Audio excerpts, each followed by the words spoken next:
Bonjour et bienvenue à toi dans cette nouvelle vidéo. Aujourd'hui, on va parler d'une application que j'ai découverte. On va parler un petit peu de politique. Alors, je te le dis tout de suite, je ne suis pas du tout une pro en politique. Ça m'intéresse la politique. D'ailleurs, j'ai voulu passer les concours pour faire Sciences Po il y a quelques années. Donc, ça m'intéresse un petit peu, mais c'est vrai que j'y connais pas grand-chose. Et je suis tombée sur une application que tu as peut-être déjà vue également sur les réseaux. C'est l'application Élysée.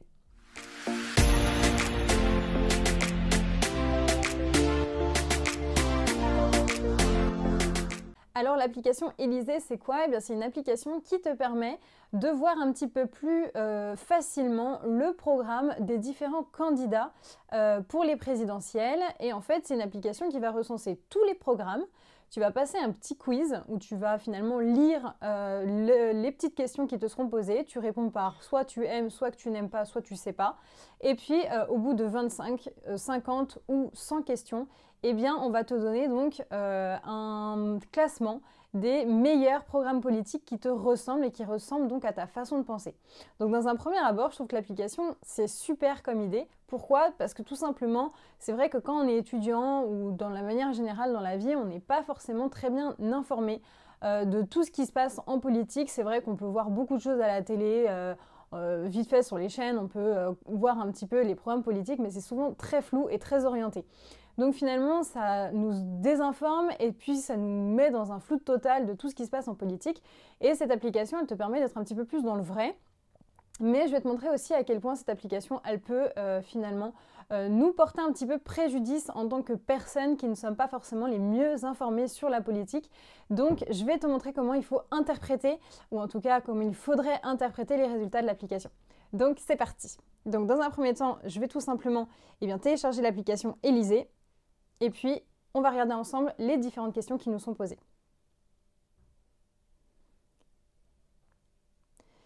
Tac, donc je suis sur l'application Élysée, j'autorise, peu importe, je swipe un petit peu. En fait, je m'en fiche un petit peu de ce qui m'est raconté. Moi, ce que je veux, c'est savoir les questions pour qu'on puisse tout simplement échanger ensemble dessus. Voilà, donc il y a une première question qui nous est posée, il y a un thème qui nous est marqué, environnement, donc on sait qu'on va parler d'environnement. Et la première question, c'est arrêter les installations d'éoliennes. Est-ce que je suis pour ou est-ce que je suis contre? Donc à travers cette vidéo, je ne vais pas te donner mon point de vue politique parce que ça ne sert à rien, c'est pas du tout l'objet de cette vidéo. Donc à chaque fois, je vais faire oui, non, oui, non, oui, non, un petit peu au pif. Et puis ensuite, on pourra interpréter ensemble les différentes questions et surtout les différents résultats. Donc c'est ce que je fais. Je fais tout à fait au pif, hein. Je lis même pas. Mais voilà, j'ai lu la première question pour te montrer un petit peu à quoi ça correspondait. Mais en fait, ce qui est pas mal dans l'application, c'est qu'à chaque fois, on te donne le thème, si c'est de la culture, société, si c'est international ou peu importe. Donc au bout de 25 questions, l'application, elle te dit que tu peux déjà regarder finalement le classement. Moi, je te conseille de faire 100-150 questions pour que ça soit le plus représentatif. Parce qu'en fait, 25 questions, ça ne va pas du tout recenser tous les programmes politiques et tu risques de te trouver avec un classement qui n'est pas forcément très juste. J'en ai parlé avec ma petite sœur hier soir et elle avait fait 25 questions et elle s'était arrêtée là. Elle m'a dit « Ouais, c'est trop nul, mon classement, il est tout pourri, c'est pas du tout les personnes avec qui…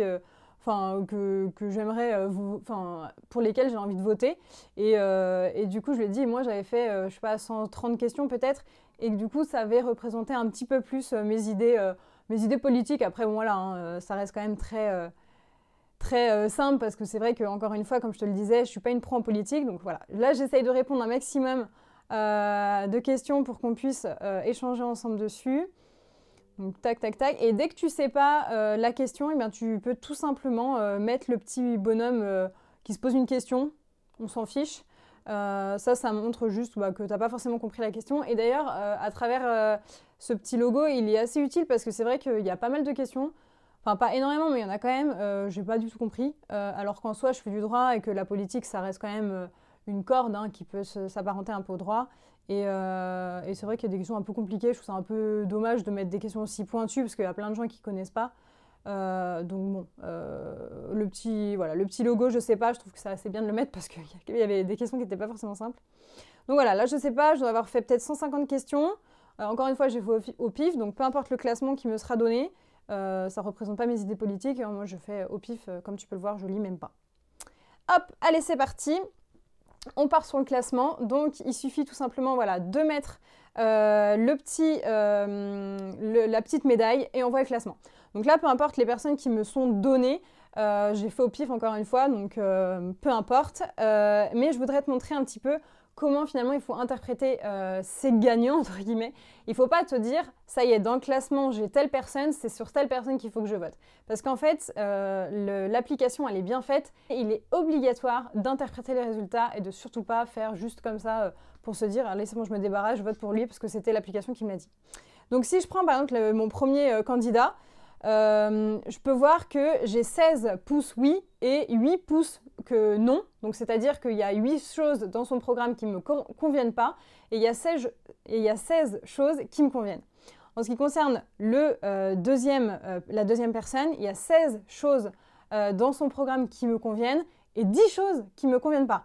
Donc il est quand même deuxième et il y a quand même 10 choses dans son programme qui ne me conviennent pas. En ce qui concerne le troisième, il y a 16 choses que j'aime bien et 11 choses que j'aime pas. Donc, encore une fois, elle est troisième cette personne, alors qu'en soi, il y a quand même 11 choses de son programme qui ne me conviennent pas, qui ne conviennent pas à ma façon de penser, et il est pourtant troisième. Mais alors, le dernier, qu'est-ce qu'il a? Eh bien, le dernier, il a 7 choses que j'aime bien dans son programme et 19 choses que j'aimerais pas, entre guillemets, hein, c'est encore très fictif puisque j'ai fait au hasard. Mais ici, ça représente bien donc, le dernier, puisqu'il y a quand même 19 choses de son programme, 19 idées qu'il a eues et bien qui ne me conviennent pas. Donc en soi, c'est assez représentatif. Si je veux le 14e, pareil, il y a 19 choses qui ne me conviennent pas. Lui, il en a 15. Donc c'est pas mal non plus. Là, il y en a 12. Et là, il y en a 12 encore. Il y en a 10. Et on a 11. Donc vous voyez finalement, en fonction du classement, finalement ça joue presque à rien, mais on se rend compte que parfois il y a un décalage, c'est-à-dire qu'on va te mettre une personne en top numéro 1, alors qu'en soi, il y a quand même beaucoup de choses qui ne conviennent pas. Si je reviens sur la première personne qui a donc le meilleur classement, eh bien il y a quand même, oui il a un meilleur classement que les autres, mais il y a quand même 8 choses dans son programme qui ne me conviennent pas. Donc finalement c'est quand même énorme. Donc il faut quand même bien regarder et si tu reprends le deuxième et le troisième, eh bien, ils ont quasiment les mêmes résultats. Pareil pour le quatrième, il a le même résultat que le troisième.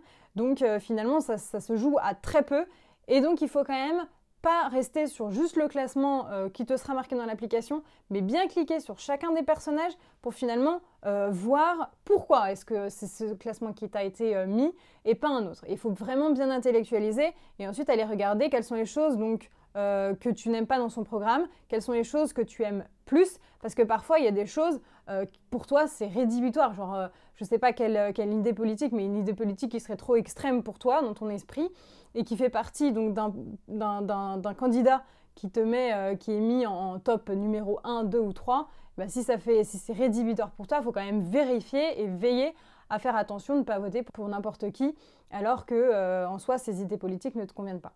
Donc voilà, moi ce que je voulais c'était vraiment te faire un petit retour par rapport à cette application que j'ai découverte. C'est une très belle initiative, je trouve que c'est assez cool parce que c'est vrai que c'est dans l'air du temps, ça permet un petit peu aussi aux plus jeunes en fait de s'investir dans la politique.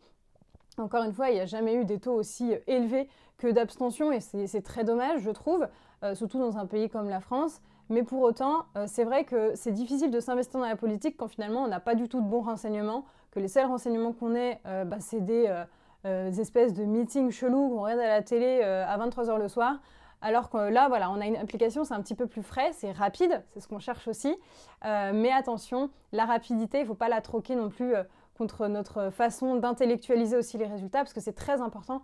Si tu veux voter, de voter pour une personne qui te plaît et surtout de ne pas voter pour une personne juste parce que le téléphone te l'a dit de voter pour tel ou tel personnage parce que ça n'aurait pas du tout de sens. Donc voilà, c'est assez important. Télécharge l'application et regarde si tu as envie de savoir un petit peu comment elle fonctionne. Je fais aucune promotion de cette application en soi parce que j'ai pas intérêt à le faire en soi. Pour autant, ce que je voulais, c'était juste te montrer comment elle s'utilisait et comment finalement il fallait intellectualiser le résultat et pas le prendre pour argent comptant comme ça parce que ça serait un petit peu dommage. Donc voilà, je ne sais pas si tu la connais, n'hésite pas à mettre tout simplement en commentaire si tu as des questions par rapport à cette application.